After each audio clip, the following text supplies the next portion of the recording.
directement vers Martinique. Alors pour la réorganisation, Costard et Bayrua vont demeurer dans leur même secteur. Martinique sera un tout petit peu plus offensif qu'il ne l'était. Saïd avec Costard. Vous voyez Martinique à droite. Saïd, Guerrero, Martins. Roche et Ricardo ne se sont pas télescopés. Saïd, Sena, pardon. Cocard glisse mais récupère quand même le ballon. Christophe Cocard et cherche une solution. Et relance de Fournier. Valdo. Accélération de Valdo. Il a passé Hena. Il a Fournier devant lui. Il s'appuie sur Laurent Fournier. Au contact défensif là de Guerrero. Et sauvetage de Thomas. Benman.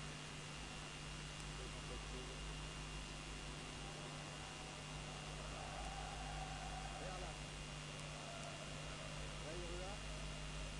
Martins. Fait le 1-2. Fournier intraitable en défense. Et faute de Thomas sur Ginola.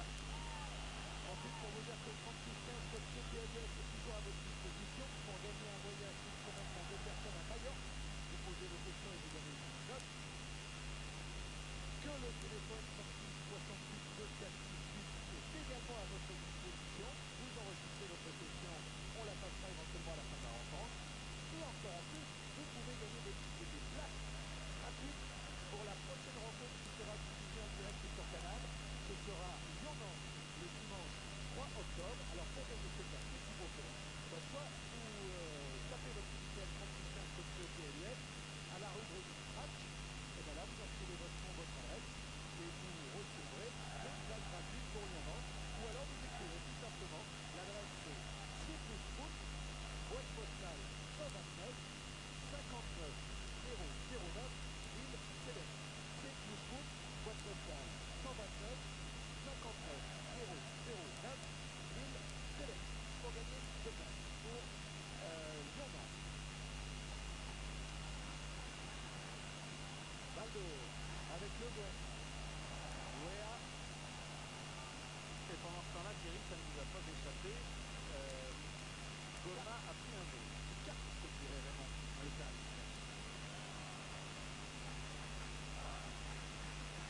Les pronostics Thierry Girardi, c'est facteur. Ah, c'est terrible. C'est terrible. Et pour gagner le ballon du match, comment on fait, Thierry? Ça y est, tirage au sort. Remise en jeu pour nous. Roche. Ricardo.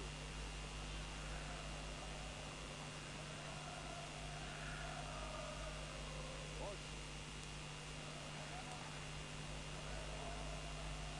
Goma devant Ginola. Ginola a le ballon. Il joue avec Fournier. Et ce sera un coup franc, dit monsieur Chéret. Il faut que Goma se méfie parce qu'il a fait un carton jaune. Et s'il recherche toujours le jeu, il va être amené à défendre dans des situations périlleuses qui l'exposent à une deuxième carte. Tiens, information pour Serge Goma. Je pense que Goma sera suspendu pour jouer contre Toulouse.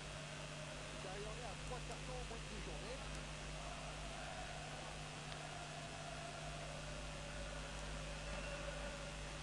Que va tirer Guérin avec une prise de balle impeccable de Bruno Martinique. Un Martinique qui en retombant s'est heurté à Sylvestre. Oui, c'est même Sylvestre qui emmenait dans sa course avec Georges Weah à heurter Martinique, plus que le contraire, et il a pris dans la nuque, je pense, Sylvestre. Très travaillé, bonne attention de Martinique qui a été déjà retourné vers ses partenaires pour éventuellement relancer. Sylvestre avait commencé sa carrière de première division ici même au Parc des Princes, c'était avec Sochaux il y a 8 ans. Ah ben voilà, à propos d'historique, des confrontations PSG au cerf sur la pelouse du Parc. Avec 4 victoires du PSG, 7 résultats nuls et une seule défaite, c'était il y a 10 ans, très exactement. La dernière victoire de Serre, ici, et seule au Parc. Ricardo, Roche, Raï, Le Guen, Ginola, Guérin, c'est bien fait pour Fournier, centre de Fournier, Verlat est là, mais sous la pression de Guérin, il doit dégager directement aux touches.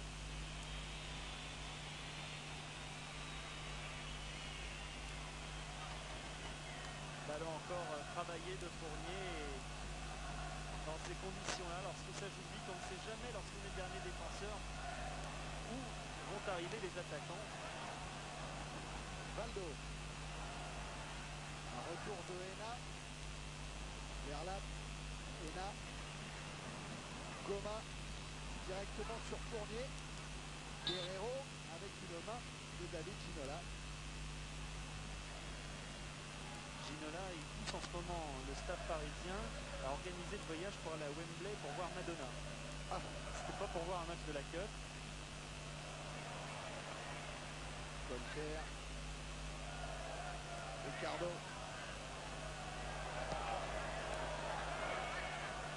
relance direct sur Sylvestre. Hena, Verlat, Baïrua, avec une pompe de Valdo.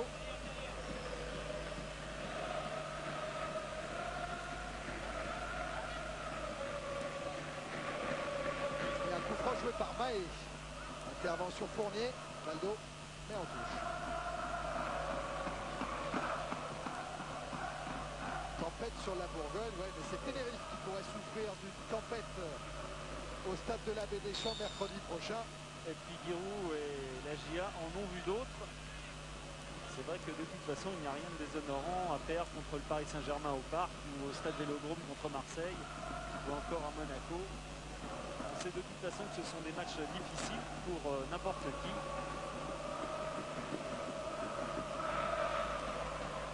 Ricardo, Le Guen, Guérin, Raï, Le Guen,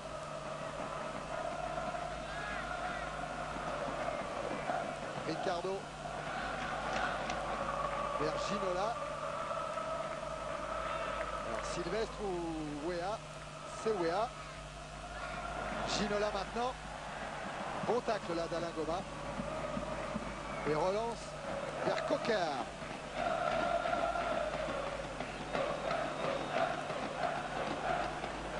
Martins. Ricardo, Guérin. Il y avait 4 ou 5 Parisiens autour de lui, c'est quand même difficile lorsqu'on est deux à créer quelque chose de dangereux.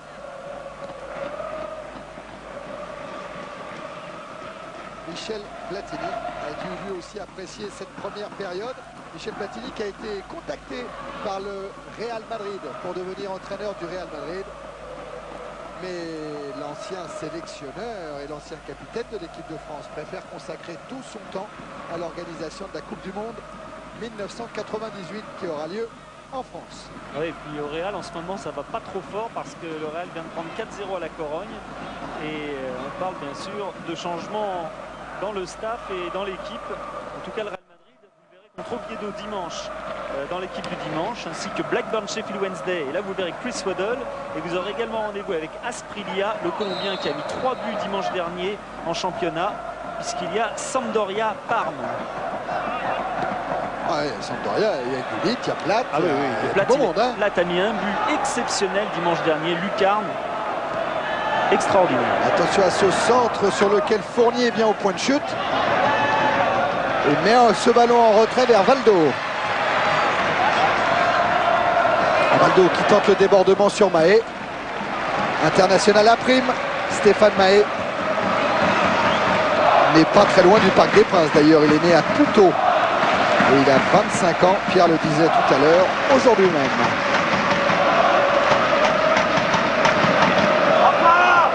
Les libéraux alors.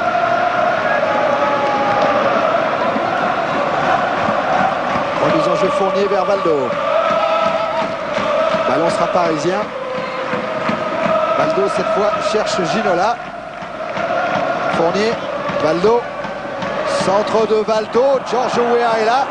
Mais dégagement Saïb vers Martins. Et faute de Guérin pour jeu dangereux. Sylvestre. Cocard. Colleter maintenant pour le PSG. Fournier se heurte au défenseur de la JOCR. Ouais. Fournier a glissé tout seul, il est tombé et il est mal tombé sur Veyreua qui lui s'est fait mal.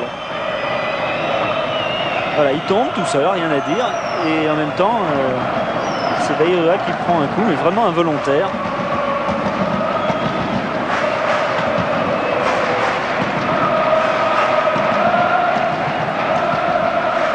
Fournier, lui, il a fêté son anniversaire le jour de Nicosie en Coupe d'Europe et au retour, il a été obligé de couper le gâteau dans l'avion. Ça, c'est pas trop difficile, sauf qu'il n'avait pas d'assiette ni de couteau.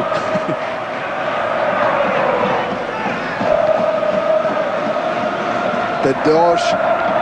C'est de Sylvestre maintenant. Le Guen a récupéré et va même obtenir le coup franc. Pour une faute de Hénin.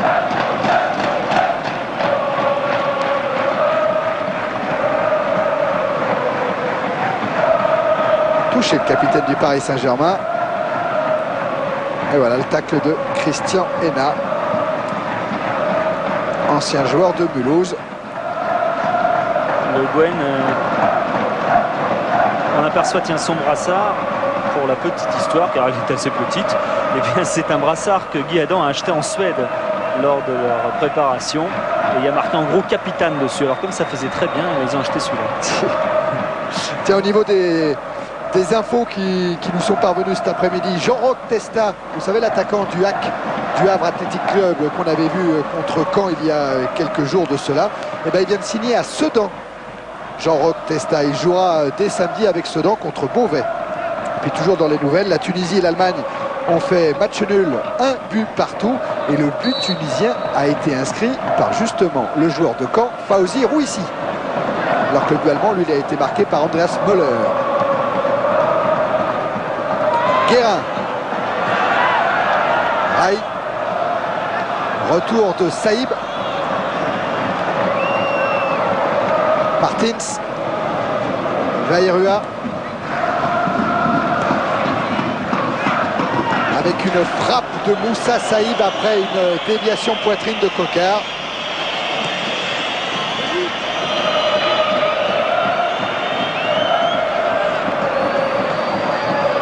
Aïe. Le Guen. Aïe à nouveau, prolonge vers Ouéa.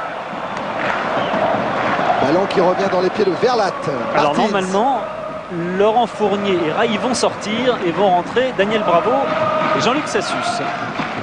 Veyreua pour le moment tente de déborder Fournier. Contre de Laurent Fournier, ce sera un corner. Sassus, buteur à Nicosie, et Bravo, capitaine à Lyon. Et capitaine exemplaire.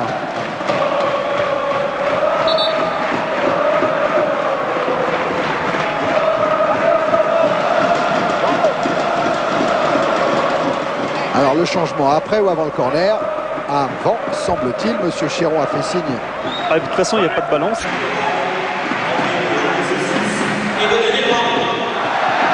Voilà, bravo Sassus. Et Sassus, il va immédiatement, car c'est un très bon joueur de tête, venir prêter main forte à la main.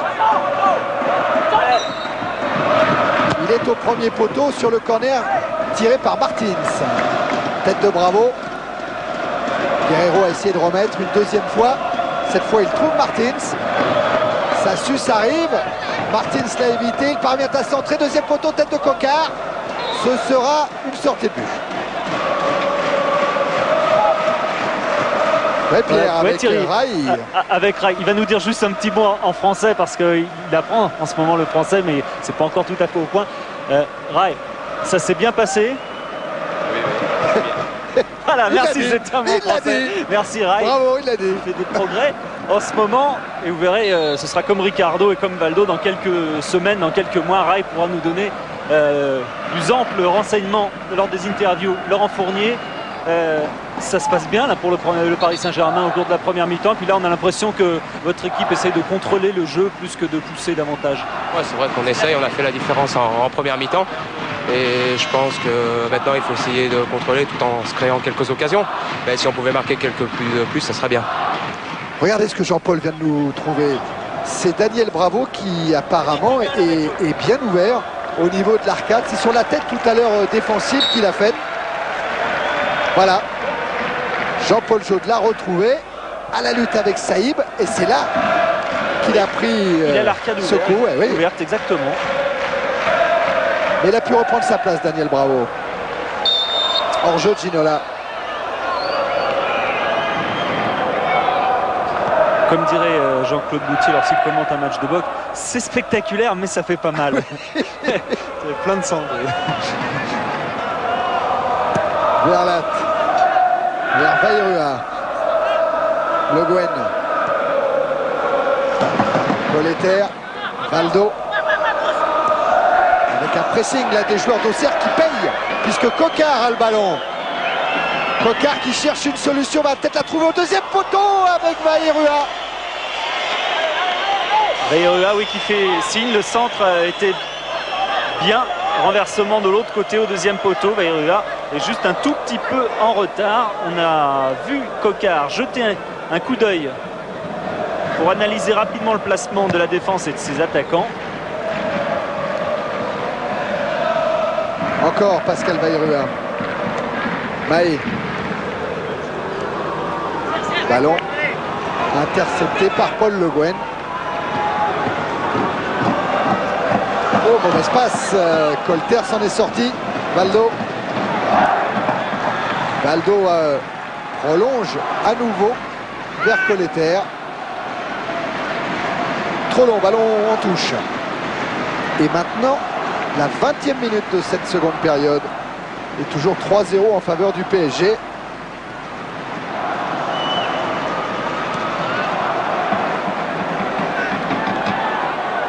Saïb. Retour de Bravo.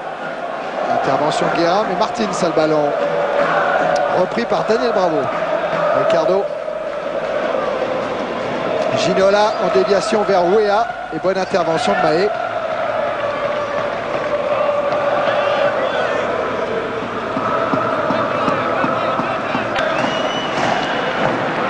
Bravo. Valdo. Le Guen, Valdo à nouveau. Valdo toujours.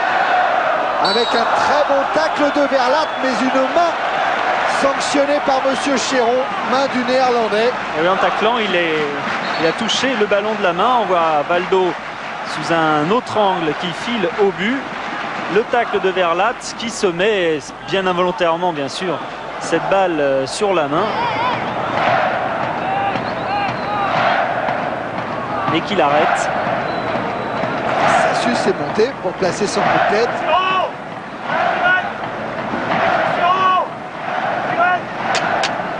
Voilà, Bruno Martini qui demande à Monsieur Chéron, l'arbitre, si c'est direct ou indirect.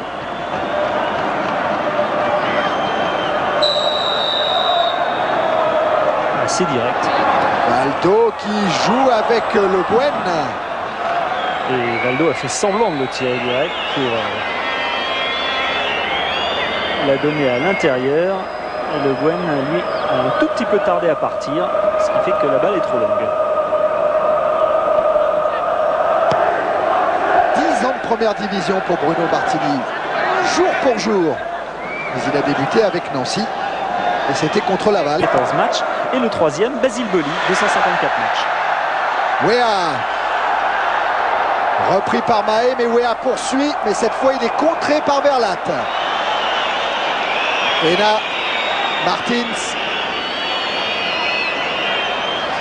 Et cette fois c'est le tandem Bravo Le Guen qui a contré Corentin Martins. C'est tentative de lob de Paul Le Guen sur Bruno Martini. Ouais, ça c'est vite analysé parce que Paul Le Guen a mis une frappe terrible tout à l'heure, on se souvient, sur le but. Et donc il peut penser que Bruno Martini, en le voyant arriver comme ça à distance de tir, va avancer pour boucher les angles. Et c'est pour ça qu'il tente cette petite balle piquée que vous revoyez ici. Mais Martini, vous l'avez vu, avait tout compris et était placé de toute façon. Maé. Avec toujours le pressing de Guérin. Goma vers Sylvestre. Et cette fois, c'est Valdo qui arrive. Devant Guerrero. Cocard. Guerrero. Verlat. Alerte Bayrua. Tête de Sassus. Surnommé Sass au Paris Saint-Germain.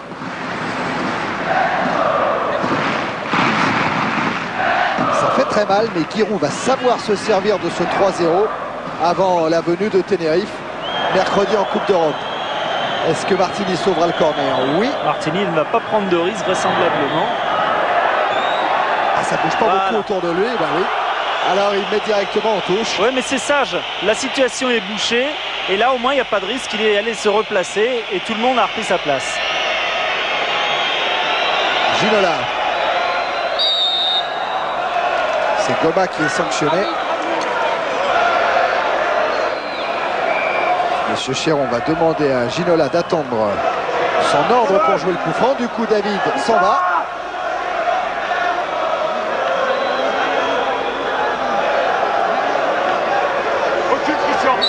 Voilà, coup de sifflet, c'est Guérin qui va pouvoir tirer ce coup franc. Avec beaucoup de Parisiens devant la cage de Martini. Une tête de Roche, mais Roche sanctionné par l'arbitre. Oui, parce qu'il a poussé Cocard dans le dos, c'est très net.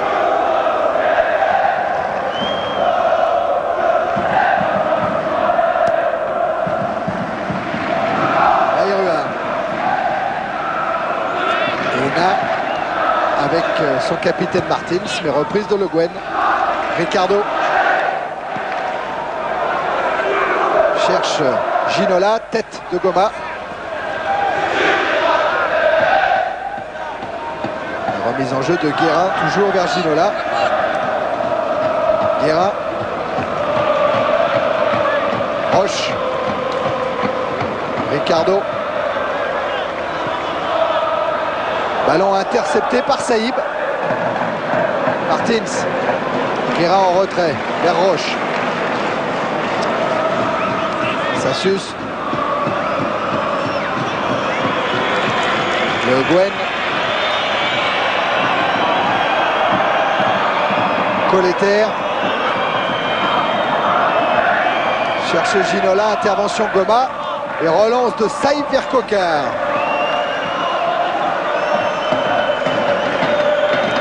Cocard pour Martins, un ballon trop long, trop profond.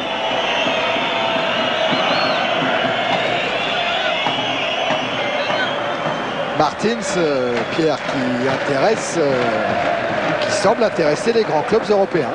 Ben oui, Papin en avait déjà parlé en disant qu'il le verrait bien au Milan AC. Bon, c'est peut-être vite dit, mais c'est vrai que c'est un joueur de 24 ans et qui est déjà au plus haut niveau puisque c'est un nouvel international. Et que l'équipe de France, sous la houlette de Gérard Houllier, a montré qu'elle possédait des joueurs très compétitifs au niveau mondial. Ah ouais, on avait vu Pedros en Suède, notamment, et Martins en Finlande. Et voilà Corentin Martins. Peut servir Moussa Saïb.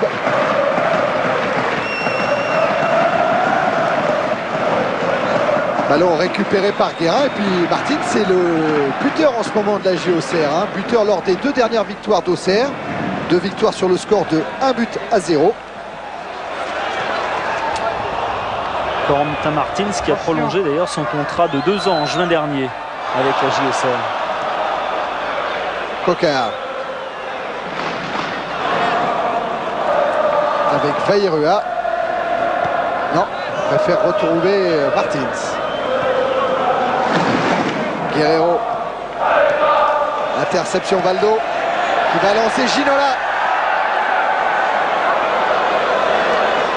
Ginola face à Goma. C'est en vitesse que ça se joue. Il est passé Ginola. Il va marquer. 7e but de la saison pour le meilleur buteur du championnat de France actuellement, David Ginola.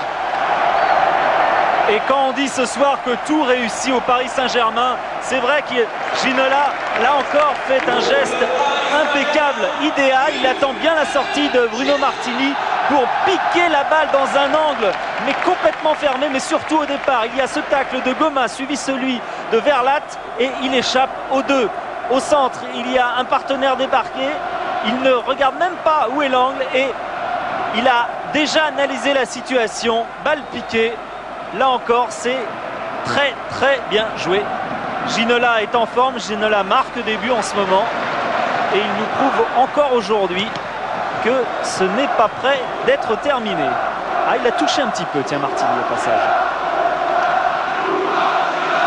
4-0 pour le Paris Saint-Germain. On joue depuis plus de 28 minutes en seconde période.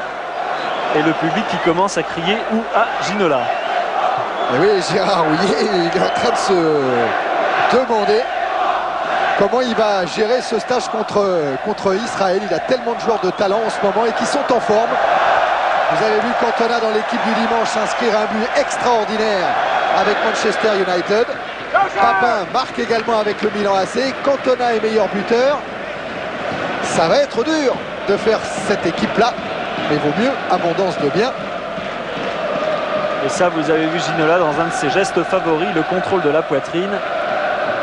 D'ailleurs, dans le magazine du PSG, eh c'était ce mouvement qu'il analysait. Il y a une analyse technique à chaque fois. Et là, c'était l'amorti de poitrine de Ginola, qui est l'un des plus spectaculaires et les plus efficaces du championnat. Saïb sanctionné.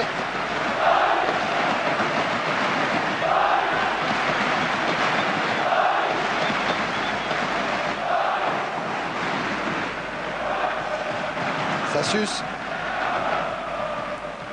Roche. Côté supporter, tout se passe bien ce soir au Parc des Princes.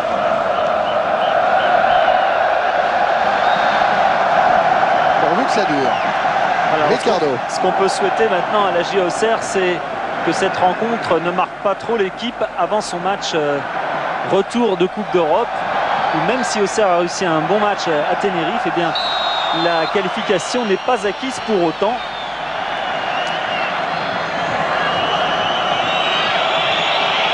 Ouais, Lamaé, il n'a pas été très loin du carton jaune pour cette faute sur Ginola. Guérin. Contré par Guerrero. Le Guen. Roche.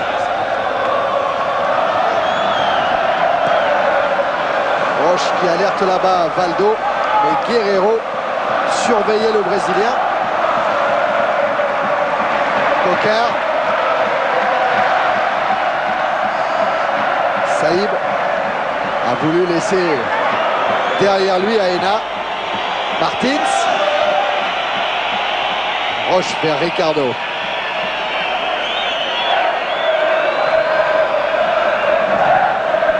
Roche. Wea. Contré par Goma, par Sylvestre. Martins. Saïb. Ena. Guerrero.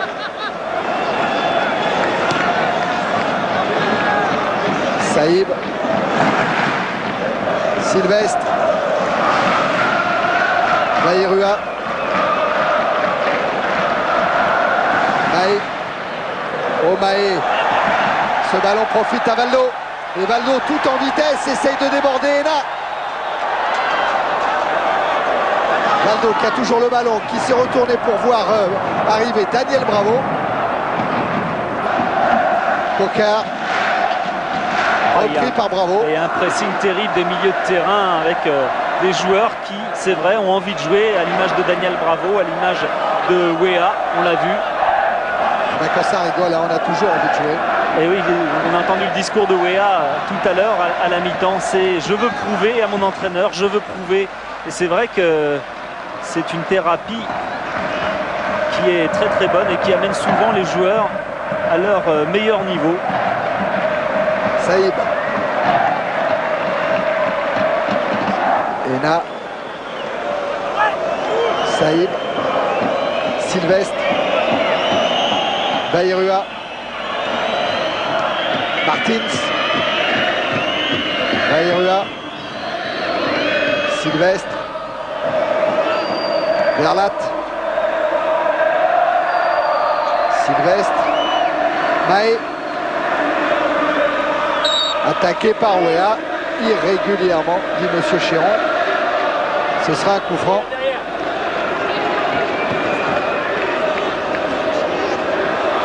Alors les buts qui ont été marqués avec une touche de balle sont majoritaires, 129 buts.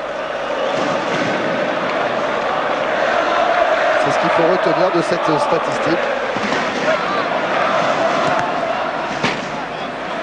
Alors que Ginola, lui, en a utilisé plus de 3 pour inscrire le 4e but parisien. Ginola, c'est davantage un joueur qui joue en touche de balle multiple. Même s'il sait jouer aussi à une touche de balle, mais c'est plus qu'un toucheur de ballon. Roche.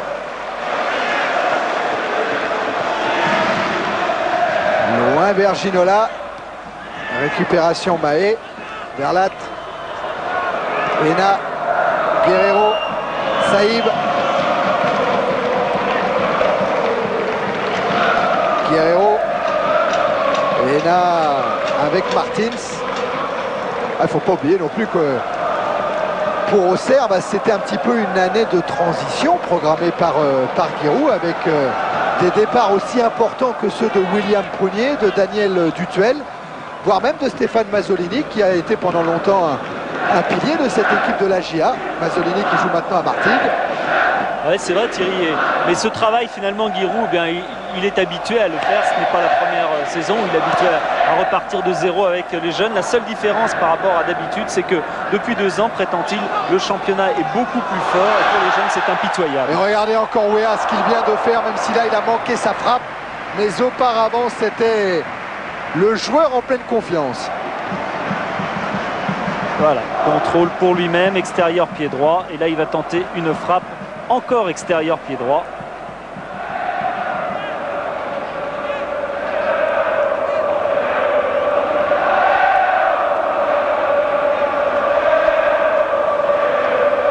Gérard Bourgoin. Ah ben c'est Genèse est impitoyable comme d'habitude. Oui. On va être content, Gérard Bourgoin. Oui.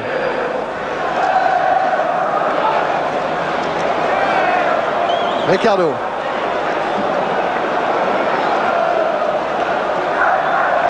Bravo, servi par Wea. Valdo. En se retournant, il a servi Le Guen.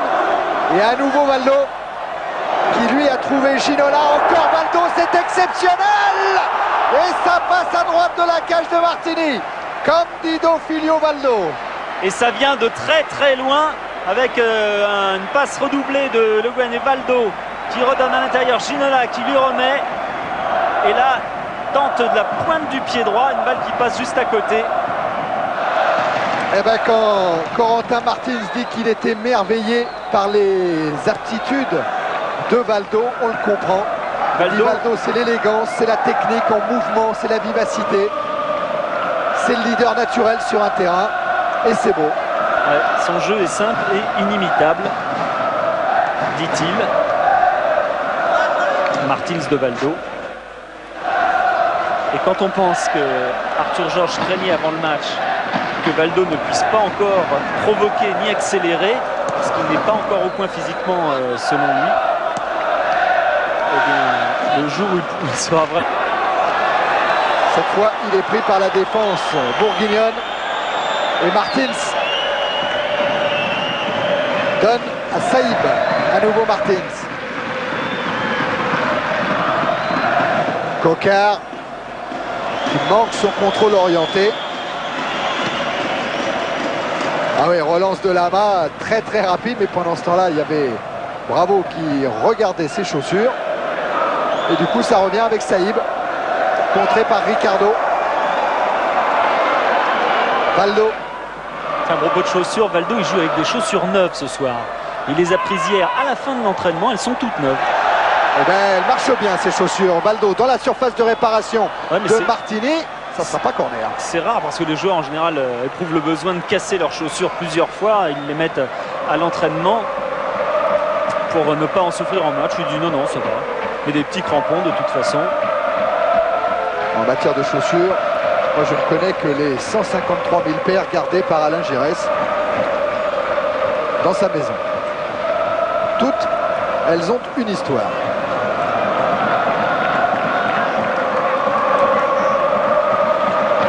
Verlat vers Guerrero. Saïb, Verlat, Ena, Mahé, Goma, Cocard, c'est bien fait ça pour Stéphane Mahé. Centre de Mahé. Et malheureusement Cocard est un peu court, mais Guerrero a récupéré avec Martins. À nouveau Raphaël Guerrero se heurte à Colleter. Valdo vers Guerrero. Martins.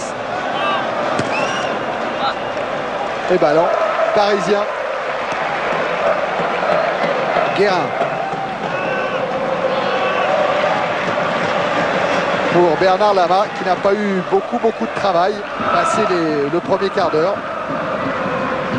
Ouais, mais c'est vrai que finalement ce sont des matchs quand même difficiles pour les gardiens parce qu'on n'a pas de travail et puis il y a un contre et là il faut faire un arrêt décisif et évidemment on le réussit moins bien lorsqu'on a passé une demi-heure à pratiquement rien faire. Ginola manque sa passe. Martins. Colleter. Sylvestre pour Reyna. Saïb. Centre de Saïb vers Cocard. Cocard en retrait pour Vairua. Débordement de Vairua sur Roche. Contré. Eh non, dit Monsieur Chéron. Ah si, elle est contrée. Ça. Et oui, Roche qui va le voir, qui dit désolé. C'est vrai que les joueurs ont joué ensemble à Auxerre. Et qu'il se retrouve régulièrement en équipe de France.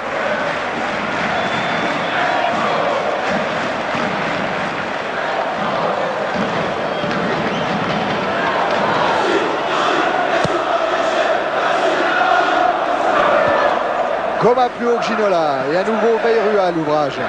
Face à Sassus. Avec deux hommes qui vont vite, très vite.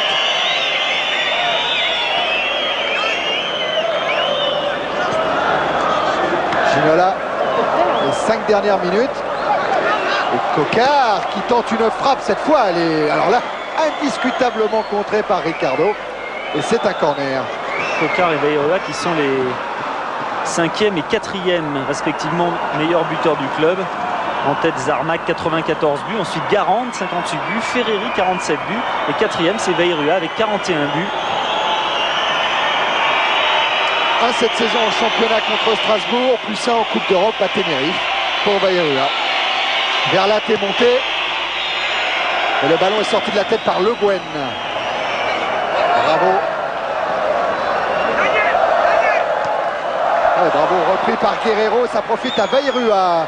Contré lui par Wea. Et Wea n'évitera pas la touche. Alors lorsqu'il l'a frappé, la balle n'était pas sortie encore. Mais là, oui. Et Georges Weah qui va peut-être faire son premier match de la saison en entier.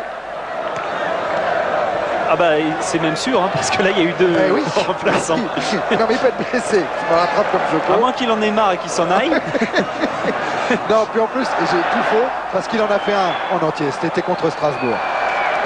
Vraiment tout faux. Bon, on passe. Colter. Vous n'avez pas une petite adresse? Avec une intervention de Martini, c'est dangereux parce qu'il y a Ginola face à Goma. Eh oui, Ginola qui a souhaité obtenir le coup franc. Ah, il avait encore tenté un petit truc. Ouais, là. sur Goma. Tib, sortie de Roche. Bravo. Roche encore. Valdo. Avec 4 Parisiens devant lui et un à côté. Et celui qui est à côté, c'est Georges Weah qui va tenter une immense frappe. Elle a été contrée. Ça repart avec Martins. Vairua. Pris par Ricardo. Oui, Ricardo, pourtant lui aussi assez fatigué. par le dernier match qu'il a fourni contre l'Uruguay. Il emporte d'ailleurs les stigmates avec une énorme cicatrice sur le mollet, provoquée par un Uruguayen, et pourtant il est là. Et à 1 contre 1, il est difficilement passable, Ricardo. Guerreiro. Nouveau centre, sans danger pour Bernard Lama. Les 2 dernières minutes dans le temps réglementaire.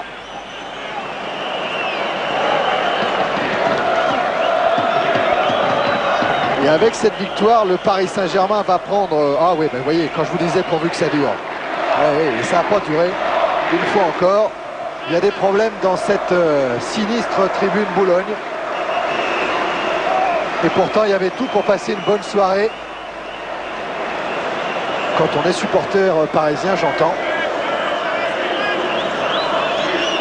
Alors à domicile, 23 500 supporters, spectateurs de moyenne au parc. 26 500 à l'extérieur, c'est la meilleure moyenne pour le moment. Mais le Paris Saint-Germain est allé à Marseille, est allé à Strasbourg, est allé à Bordeaux, est allé à Lyon, c'est-à-dire dans les grandes villes, dans les grands stades. Donc il faut un petit peu moduler cette moyenne. Aldo. Mauvaise entente avec Colletter.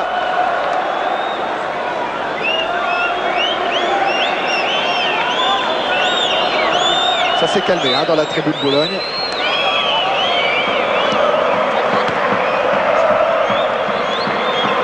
Saïb. Valdo encore lui. Joue avec Bravo. Intervention. Mahé et coup de sifflet final de Monsieur Chéron. Le Paris Saint-Germain prend la tête du championnat de France avec un match de plus, 14 points. 2 points d'avance sur Bordeaux, Marseille et Cannes. Et une différence de plus 8. Georges Weah, le doublé face à Auxerre. Plus des buts inscrits par Le Guen et David Ginola. Voilà, Thierry, on a rejoint Giroud. Guy, est-ce que l'ampleur du score rend cette défaite plus amère? Oh, il y a tout, c'est une vraie défaite, c'est une vraie punition. Il faut absolument reconnaître la supériorité de l'adversaire qui, en un quart d'heure, nous a mis proprement KO.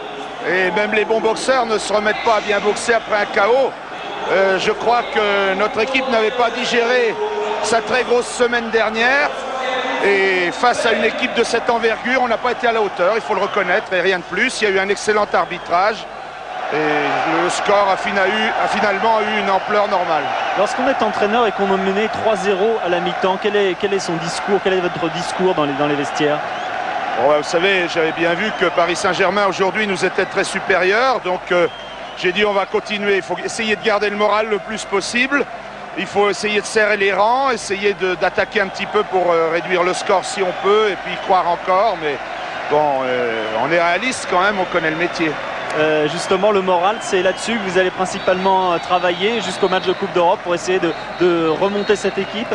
Écoutez, dans la construction d'une jeune équipe, il y a de temps en temps des gifles comme ça. C'est la seconde fois en 13 ans qu'on prend 4-0 au Parc des Princes. La fois précédente, le Paris Saint-Germain avait été champion de France, je peux le signaler.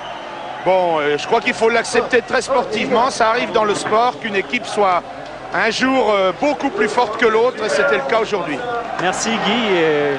Giroud, très lucide et très honnête sur la défaite de son équipe. C'est une saine réaction, mais justement pour penser un petit peu les plaies des joueurs d'Auxerre, pour tenir ce qu'a dit Giroud au début de cette interview, c'est que les joueurs de la GIA ont été KO en un quart d'heure. Et oui, après 20 minutes de KO parfait. Bravo peut rentrer au vestiaire avec les félicitations d'Alain Kézac, de Bernard Brochant et de Charles Tallard, de tout l'état-major parisien. Les gars, on a rien là, on est morts. Oui, on dirait qu'ils sont surpris par l'ampleur de leur victoire.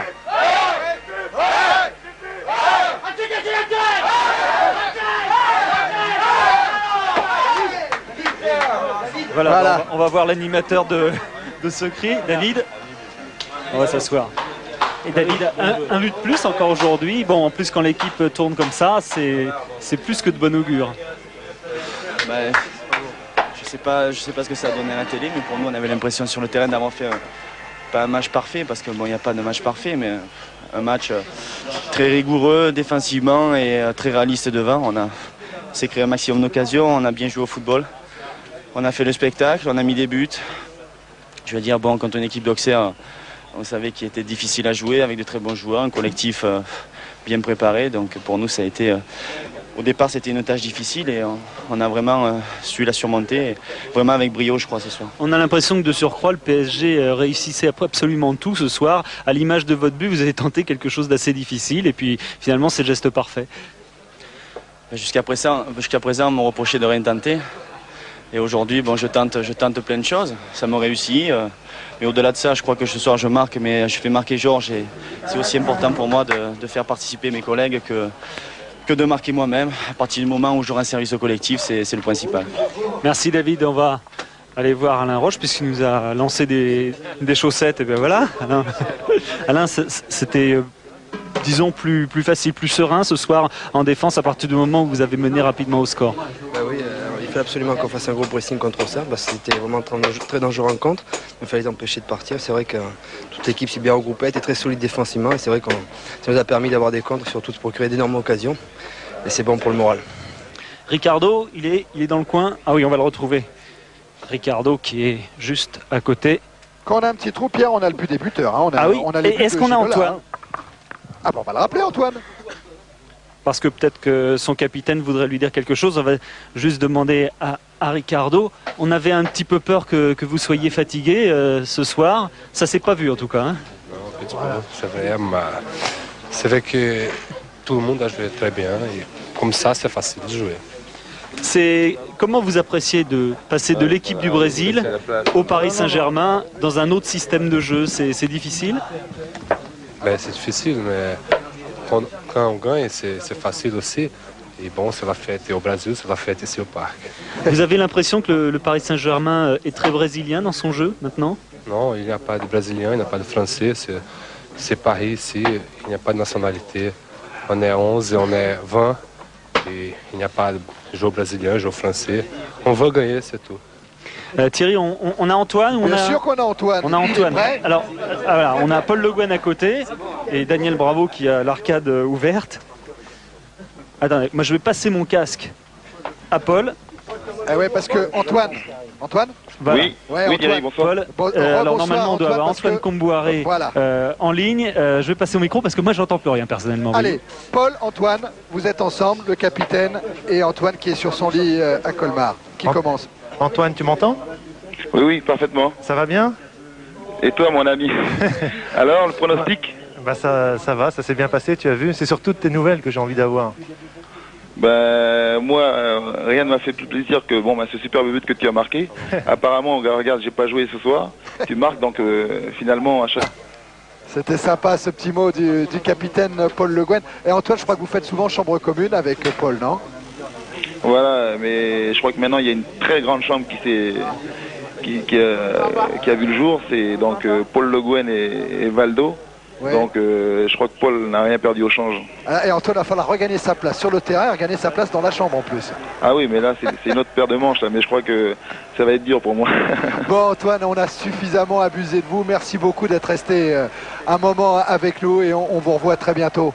Bon courage Antoine. Salut. Ciao. Ouais Pierre. Thierry, un petit mot peut-être de Daniel, simplement pour savoir ce qu'il a, Daniel. C'est pas grave, c'est juste un coup de tête, j'ai un peu l'arcade ouverte, mais c'est rien du tout. C'est douloureux, non? Parce qu'on dit toujours c'est pas douloureux du tout. Non, absolument pas. Vous aviez envie de jouer vous aussi quand vous êtes rentré, ça s'est vu. Finalement, vous passez un bon début de saison, Paris Saint-Germain? Oui, c'est vrai qu'en re-signant à Paris, je m'attendais à jouer peu. Et finalement, j'ai joué plus que ce que j'espérais. Et donc, en plus, j'ai fait des bons matchs. Donc, je suis très satisfait. Pierre, merci. Oui. Pierre, on a la fameuse question sur le répondeur, sur le 36 68 468. Allons-y on pour l'écoute la question. Bonsoir.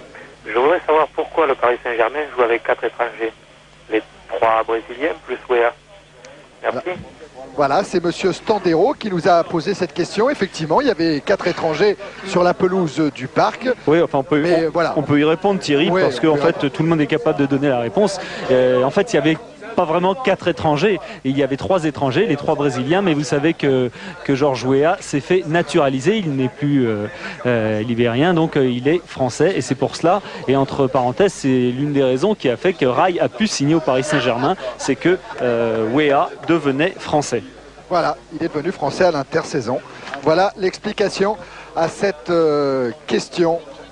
On est dans une dernière intervention, Pierre. Puis après, non, c'est comme j'ai Vincent Guérin qui est juste à côté de moi. Vincent Guérin qui lui a occupé le milieu de terrain. Est-ce que là, le jeu, ça s'est à peu près déroulé comme vous l'imaginiez? On a vu beaucoup de jeux courts. Peut-être un PSG qui a joué moins long que d'habitude, moins en profondeur.